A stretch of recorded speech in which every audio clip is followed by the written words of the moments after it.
ಚಿಂದಿ ಉಡಾಯಿಸೋ ಖಾರ ಬಣ್ಣ ರುಚಿಯನ್ನು ನೀಡುತ್ತದೆ. ಮೆಣಸಿನ ಪುಡಿ ಚಿಂದಿ ಉಡಾಯಿಸೋ ಖಾರ ಬಣ್ಣ ರುಚಿ. ಬೆಳ್ಳಂ ಬೆಳಗ್ಗೆ ಎಸ್ಐಟಿ ಕಚೇರಿಗೆ ಸುಜಾತ ಭಟ್ ಬಂದಿದ್ದಾರೆ. ಬೆಳ್ತಂಗಡಿಯ ಎಸ್ಐಟಿ ಕಚೇರಿಗೆ ಸುಜಾತ ಭಟ್ ಬಂದಿದ್ದಾರೆ ಅನ್ನೋ ಮಾಹಿತಿ. ಅನಾರೋಗ್ಯದ ಕಾರಣದಿಂದಾಗಿ 29ನೇ ತಾರೀಕು ನಾನು ವಿಚಾರಣೆಗೆ ಹಾಜರಾಗ್ತೀನಿ ಅಂತ ಸಮಯವನ್ನ ಕೇಳಿದಂತಹ ಸುಜಾತ ಭಟ್ ಇವತ್ತು ಬೆಳ್ಳಂ ಬೆಳಿಗ್ಗೆ 5 ಗಂಟೆ ಸುಮಾರಿಗೆ ಎಸ್ಐಟಿ ಕಚೇರಿಗೆ ಬಂದಿದ್ದಾರೆ ಅನ್ನೋ ಮಾಹಿತಿ ಲಭ್ಯವಾಗಿದೆ. ಅನನ್ಯ ಭಟ್ ನಾಪತ್ತೆ ಪ್ರಕರಣ ಸಂಬಂಧ ವಿಚಾರಣೆ ಬೆಳಗ್ಗೆ 5 ಗಂಟೆಗೆ ಎಸ್ಐಟಿ ಕಚೇರಿಗೆ ಸುಜಾತ ಭಟ್ ಎಂಟ್ರಿ ಆಗಿದೆ. ಬೆಂಗಳೂರಿನಿಂದ ಕಾರ್ನಲ್ಲಿ ಸುಜಾತ ಭಟ್ ಬಂದಿದ್ದಾರೆ ಅನ್ನೋ ಮಾಹಿತಿ. ಬೆಂಗಳೂರಿನಲ್ಲಿ ಅವರ ನಿವಾಸದ ಸುತ್ತಮುತ್ತ ಪೊಲೀಸ್ ಬಿಗಿ ಭದ್ರತೆಯನ್ನ ಕೂಡ ಕಲ್ಪಿಸಲಾಗಿತ್ತು. ಯಾರನ್ನೂ ಕೂಡ ಒಳಗಡೆ ಬಿಡದಂತೆ ನೋಡ್ಕೊಳ್ಳಿ ಅಂತ ಪೊಲೀಸರ ಬಳಿ ಮನವಿಯನ್ನ ಕೂಡ ಮಾಡಿಕೊಂಡಿದ್ರು ಸುಜಾತ ಭಟ್. ಇದೀಗ ಇವತ್ತು ಬೆಳಗ್ಗೆ 5 ಗಂಟೆಗೆನೆ ಬೆಳ್ತಂಗಡಿಯ ಎಸ್ಐಟಿ ಕಚೇರಿಗೆ ಸುಜಾತ ಭಟ್ ಬಂದಿದ್ದಾರೆ. ಅನನ್ಯ ಭಟ್ ನಾಪತ್ತೆ ಪ್ರಕರಣಕ್ಕೆ ಸಂಬಂಧಪಟ್ಟಂತೆ ಎಸ್ಐಟಿ ಅಧಿಕಾರಿಗಳು ಸುಜಾತ ಭಟ್ ಅವರಿಂದ ಇವತ್ತೇ ವಿಚಾರಣೆಯನ್ನ ನಡೆಸಿ ಮಾಹಿತಿಯನ್ನ ಕಲೆ ಹಾಕ್ತಾರ ಅನ್ನೋ ಕುತೂಹಲವೂ ಕೂಡ ಮನೆ ಮಾಡಿದೆ. ಅನನ್ಯ ಭಟ್ ನಾಪತ್ತೆಯಾಗಿದ್ದಾಳೆ, ಆಕೆ ನನ್ನ ಮಗಳು ಅಂತ ಹೇಳಿದಂತಹ ಸುಜಾತ ಭಟ್ ನಂತರ ಉಲ್ಟಾ ಹೊಡೆದಿದ್ರು. ತಪ್ಪು ಮಾಡಿಬಿಟ್ಟೆ ನಾನು ಅಂತ ಹೇಳಿ ರಾಜ್ಯದ ಜನತೆಯ ಬಳಿ, ಧರ್ಮಸ್ಥಳ ಕ್ಷೇತ್ರದ ಬಳಿ ನಾನು ಕ್ಷಮೆಯನ್ನ ಕೇಳ್ತೀನಿ ಅಂತ ಹೇಳಿದ್ರು. ಅದಾದ್ಮೇಲೆ ಮತ್ತೆ ಅನನ್ಯ ಭಟ್ ನನ್ನ ಮಗಳೇ, ನಾನು ಎಲ್ಲಿ ಬೇಕಾದರೂ ಅದನ್ನ ಪ್ರೂವ್ ಮಾಡ್ತೀನಿ, ಎಸ್ಐಟಿ ಮುಂದೆ ಎಲ್ಲವನ್ನ ಕೂಡ ಹೇಳ್ತೀನಿ ಅಂತ ಹೇಳಿ ಪ್ರಕರಣಕ್ಕೆ ಮತ್ತೆ ಟ್ವಿಸ್ಟ್ ಅನ್ನ ಕೊಟ್ಟಿದ್ರು.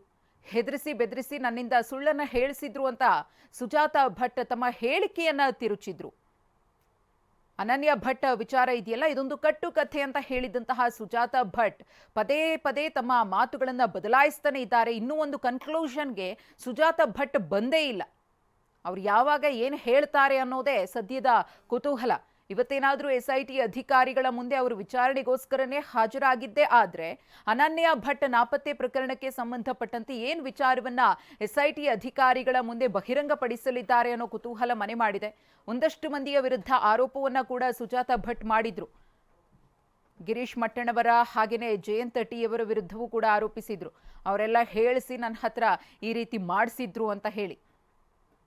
ಅದಕ್ಕೆ ಸಂಬಂಧಪಟ್ಟಂತೆ ಮಟ್ಟಣ್ಣವರ್ ಮತ್ತೆ ಜಯಂತ್ ಅವರು ಸ್ಪಷ್ಟನೆಯನ್ನ ಕೂಡ ಕೊಟ್ಟಿದ್ರು. ಸುಜಾತ ಭಟ್ ಅವರನ್ನ ನಂಬಿ ನಾವು ಮೋಸ ಹೋದ್ವಿ ಅಂತ.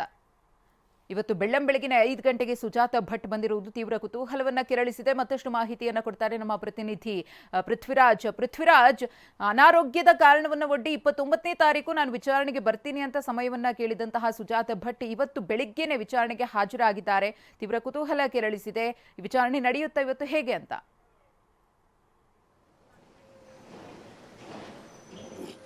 ಮಧುಶ್ರೀ, ಇವತ್ತು ಬೆಳಗ್ಗೆ 5 ಗಂಟೆಗೆ ಸುಜಾತ ಭಟ್ ಆಗಮಿಸಿರುವಂಥದ್ದು. ಅಂದರೆ ಏನು, ಅವರಿಗೆ 29ನೇ ತಾರೀಕಿಗೆ ಅವರಿಗೆ ಬರಲಿಕ್ಕೆ SIT ನೋಟಿಸನ್ನು ಕೊಟ್ಟಿದ್ದಂಥದ್ದು. ಸೊ 29ಕ್ಕೆ ಬರಬೇಕಾಗಿತ್ತು. ಸೊ ಆದರೆ ಇವತ್ತೇ ಬಂದಿರುವಂಥದ್ದು. ಅಂದರೆ 2-3 ದಿನಗಳ ಮೊದಲೇ ಅವರು ವಿಚಾರಣೆಗೆ ಹಾಜರಾಗಿರುವಂಥದ್ದು. ಆರಂಭಿಕ ಹಂತದಲ್ಲಿ ನೋಟಿಸ್ ನೀಡಿದಂಥ ಸಂದರ್ಭದಲ್ಲಿ ಬಂದಿರಲಿಲ್ಲ. ಏನು ಅವರಿಗೆ ನೋಟಿಸ್ ಕೊಟ್ಟಂಥ ಸಂದರ್ಭದಲ್ಲಿ ಅನಾರೋಗ್ಯ ಇದೆ, ಸೊ ಈಗ ಬರಲಿಕ್ಕೆ ಆಗಲ್ಲ ಅನ್ನೋ ಒಂದು ಕಾರಣವನ್ನು ನೀಡಿದರು. ಸೊ ಈಗ SIT ಪದೇ ಪದೇ ಕೆಲವೊಂದು ವಿಚಾರಣೆಯನ್ನು ಮಾಡ್ತಾ ಇತ್ತು, ಕೆಲವೊಂದು ದಾಖಲೆಗಳನ್ನು ಸಂಗ್ರಹಿಸ್ತಾ ಇತ್ತು. ಸೊ ಈಗ ಈ SITಗೆ ಇದು ಶಾಕಿಂಗ್ ಆಗಿರುವಂಥದ್ದು. ಯಾಕೆಂತ ಹೇಳಿದರೆ SIT ಅಧಿಕಾರಿಗಳು ಎಲ್ಲರೂ ಕೂಡ ಬರುವಂಥದ್ದೇ 10 ಗಂಟೆ ಆಗುತ್ತೆ. ಆದರೆ ಇವರು ಬೆಳಗಿನ ಜಾವ 5 ಗಂಟೆಗೆ ಬಂದು SIT ಕಚೇರಿಯಲ್ಲಿ ಕುಳಿತುಕೊಂಡಿರುವಂಥದ್ದು. ಸೀದಾ ಬೆಂಗಳೂರಿನಿಂದ ಕಾರ್ನಲ್ಲೇ ಬಂದಿದ್ದಾರೆ. ಕಾರ್ನಲ್ಲೇ ಬಂದು ಈಗ SIT ಕಚೇರಿಯ ತಲುಪಿ SIT ಕಚೇರಿ ಒಳಗಡೆ ಕೂತ್ಕೊಂಡಿರುವಂಥದ್ದು. ಸೊ ಸದ್ಯಕ್ಕೆ ಅವರ ವಿಚಾರಣೆಯನ್ನು ಇವತ್ತು SIT ಅಧಿಕಾರಿಗಳು ಮಾಡ್ತಾರಾ ಇಲ್ವಾ ನೋಡಬೇಕಾಗಿದೆ. ಯಾಕೆಂತ ಹೇಳಿದರೆ ಅವರಿಗೆ ನೋಟಿಸ್ ಕೊಟ್ಟಿದ್ದಂಥದ್ದು 29ನೇ ತಾರೀಕಿಗೆ. ಆದರೆ ಅವರು ಬೇಗನೆ ಬಂದಿದ್ದಾರೆ. ಸೊ ಬೇಗನೆ ಬಂದಿರೋದ್ರಿಂದ SIT ಪ್ರಿಪೇರ್ ಆಗಿದೆಯಲ್ವ ಅವ್ರ ವಿಚಾರಣೆಗೆ ಅನ್ನೋದು ಕೂಡ ಈಗ ನೋಡಬೇಕಾಗುತ್ತೆ. ಅಂದರೆ ಒಂದು ಹಂತದಲ್ಲಿ ಕೇವಲ ಇವರು ದೂರುದಾರೆ ಆಗಿರುವಂಥದ್ದು, ಅಂದರೆ ಯಾವುದೇ ಆರೋಪಿ ಸ್ಥಾನದಲ್ಲಿ ಅವರು ಇಲ್ಲ. ಸದ್ಯಕ್ಕೆ ಅವರ ಹತ್ರ ಮಾಹಿತಿಯನ್ನು ಪಡೆದುಕೊಳ್ಳಲಾಗುತ್ತೆ. ಮಾಹಿತಿಯನ್ನು ಪಡೆದುಕೊಂಡು ಕೆಲವೊಂದು ವಿಚಾರಗಳನ್ನು ಇವ್ರು ಕೇಳ್ತಾರೆ. ಅಂದರೆ ಅವರ ಮಗಳೇನು ನಾಪತ್ತೆ ಆಗಿದ್ರು ಅಂತ ಹೇಳಿದರು. ಸೊ ಆ ಮಗಳು ನಿಜವಾಗ್ಲೂ ನಾಪತ್ತೆ ಆಗಿದ್ದಾರಾ ಇಲ್ವಾ ಅನ್ನೋದು ಈಗ SIT ಕೇಳಬೇಕಾಗಿರುತ್ತೆ. ಯಾಕೆಂತ ಹೇಳಿದರೆ SIT ಈಗಾಗಲೇ ಒಂದು ಕನ್ಕ್ಲೂಷನ್ಗೆ ಬಂದಿದೆ. ಸುಜಾತ ಭಟ್ ಕಟ್ಟಿರುವಂಥದ್ದು ಕಟ್ಟುಕತೆ ಅನ್ನೋಂಥದ್ದನ್ನು ಅದನ್ನು ಪ್ರೂವ್ ಮಾಡಲಿಕ್ಕೆ ಎಲ್ಲ ಎವಿಡೆನ್ಸ್ಗಳನ್ನು ಕೂಡ ಈಗ ಕಲೆಕ್ಟ್ ಮಾಡ್ತಾ ಇತ್ತು. ಈಗ ಸುಜಾತ ಭಟ್ ಅವರೇ ಬಂದಿರುವಂಥದ್ದು. ಸೊ ಮುಂದಿನ ವಿಚಾರಣೆ ಯಾವ ರೀತಿ ಇರುತ್ತೆ ಅನ್ನೋದನ್ನ ಕಾದು ನೋಡಬೇಕಾಗಿದೆ. ಮಧುಶ್ರೀ, ಧನ್ಯವಾದ ಪೃಥ್ವಿ ತಮ್ಮ ಮಾಹಿತಿಗಾಗಿ.